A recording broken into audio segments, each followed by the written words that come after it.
Welcome to the Podcaster, the home of Farcaster builders.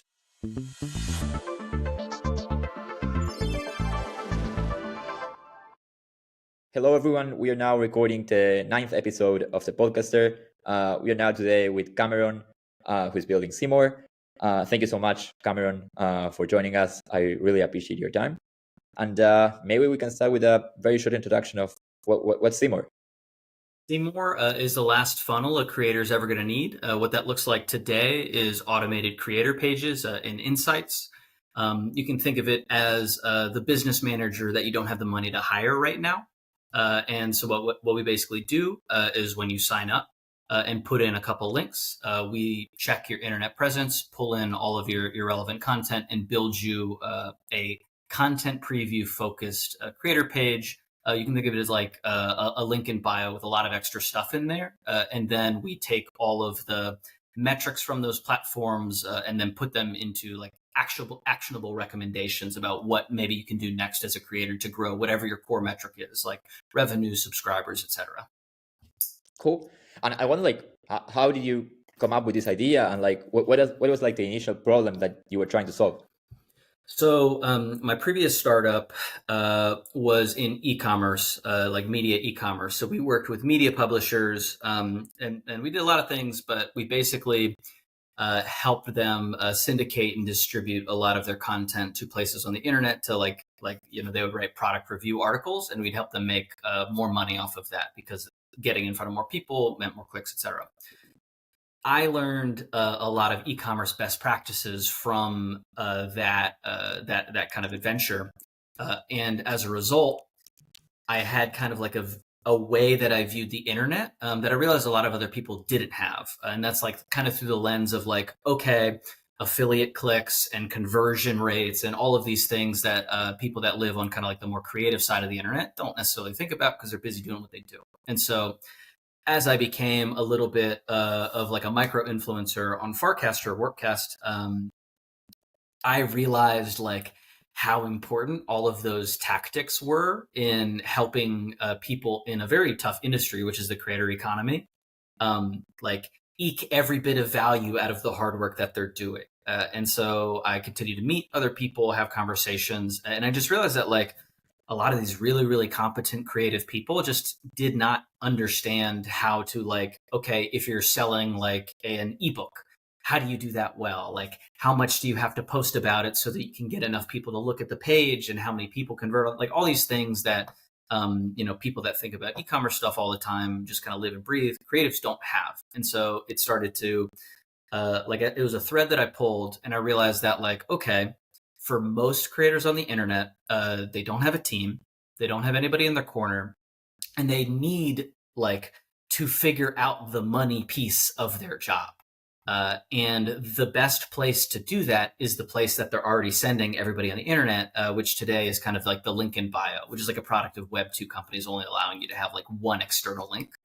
And so the link in bio is like this linchpin spot on the internet that everybody that like likes your YouTube videos or tweets or whatever flows through, but nobody is really leveraging that to like make a living in a meaningful way, or at least nobody's trying to innovate in that space. So that's like what got us honed in on that.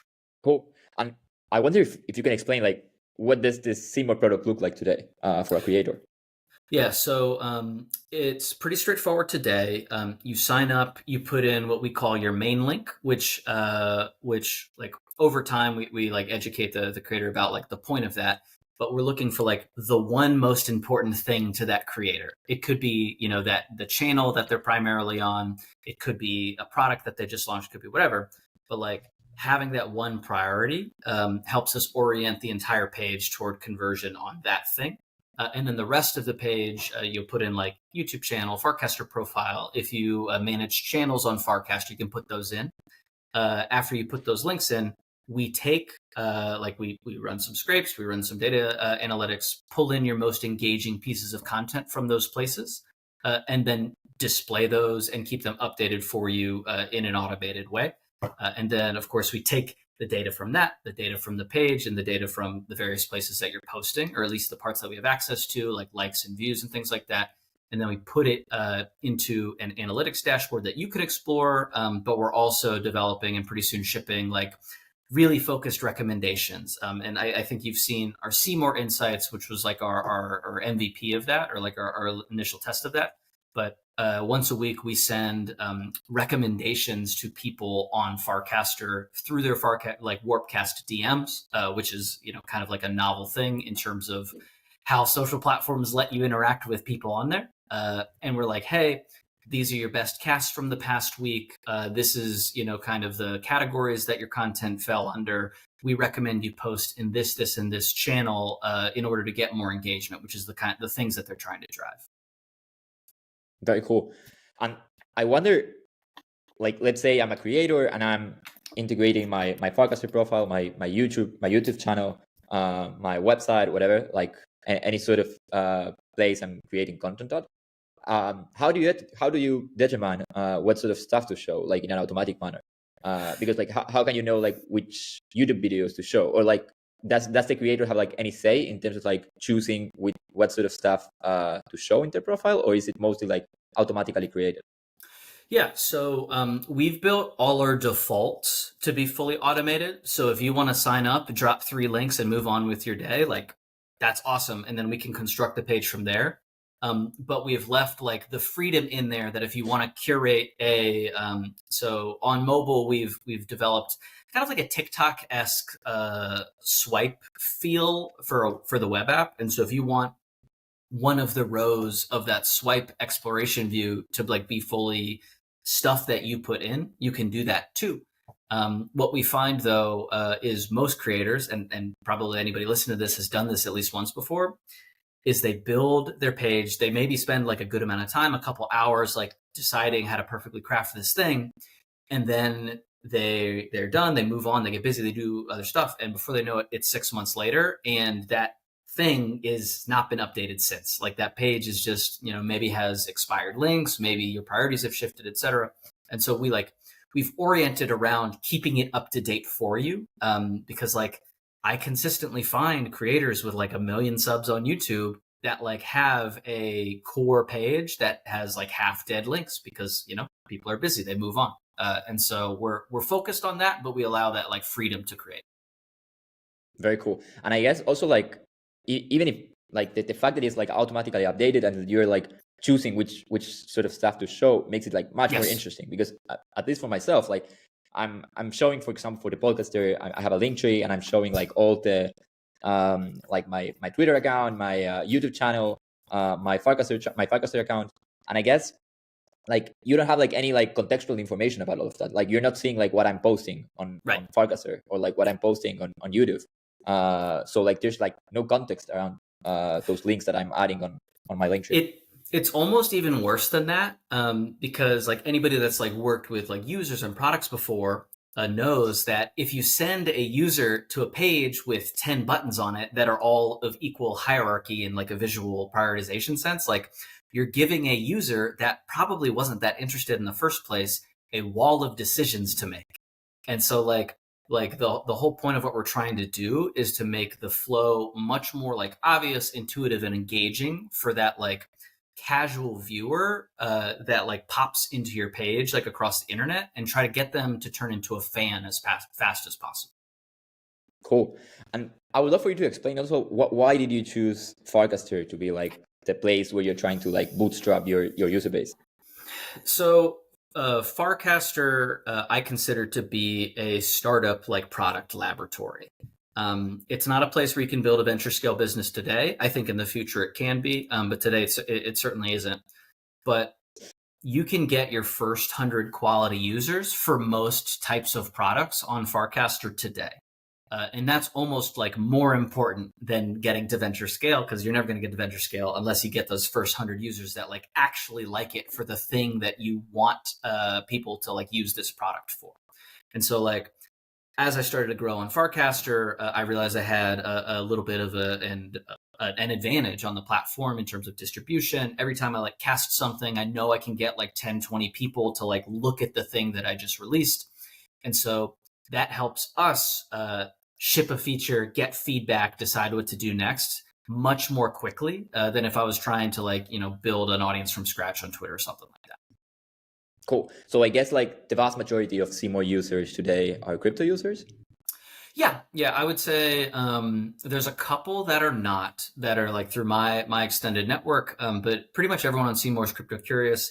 The vast majority of Seemore users are like have a Farcaster account connected to their login on there, and so like of like the 400 plus people that are getting the Seemore insights and the direct their DMs every week, like obviously all of them have Farcaster accounts. Yeah, that makes sense. And I wonder, like, right now when you say creators, I'm imagining more than anything like individual people. Like, Yeah. do you think that at some point, like for example, crypto protocols will also use Seymour, for example, just to display like their activity among their multiple social networks, among the multiple places where they are posting content? Yeah, so we're focused on like creators, which is like kind of a loaded term depending on how you like view the internet and how people make money on the internet. But we're viewing creators as people or brands or individual or like companies that use the internet to like sell whatever they're selling. Sometimes it's like views on their funny videos, sometimes it's like a service, sometimes it's other stuff, but like if you have a digital presence that is on more than one place, right? Like you have more than one profile on the internet, like that's who eventually the product is like useful for. We're focused on creators as the archetype because like we view those as the people with the most need, the like highest level of discernment because they really, really care about how like the people that view them on the internet like think about them. And they like have, I think, the most latent value. Because like one of our core theses at Seemore isn't that the creator economy is a bad business. It's just that creators are usually just pretty bad at business. And so if we can like take a lot of the administrative stuff, a lot of like the frankly the number crunching that creators either don't have the time or the experience to do, and do that for them, like we believe that there's a lot of actual revenue and dollars to unlock for creators and maybe like change a little bit about the economics of the creator economy.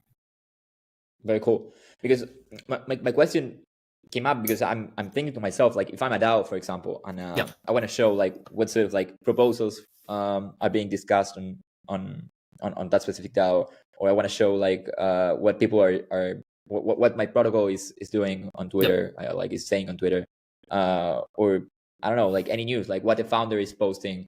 It like I imagine to myself, like if these DAOs had like a Seemore page and they could show all of this from like one single place and even like enable like on-chain stuff to happen Yeah. from this Seemore website, it would be amazing. Like imagine like if I could vote from Seemore and have like all the like the proposals, all the tweets of the founder, all the tweets of the protocol, like everything in one single place.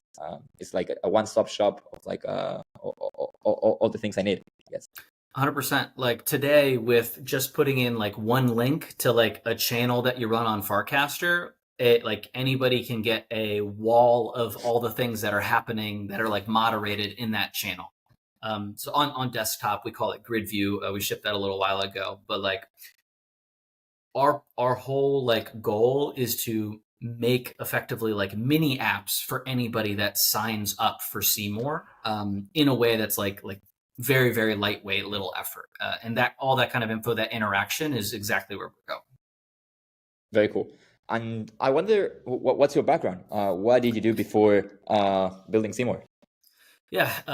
So went to college, studied physics and applied math. I spent 4 years as an infantry officer in the U.S. Army. Did the whole deployed to Kuwait and Afghanistan back in 2016, 17. Then I taught leadership at the Army's Officer Candidate School.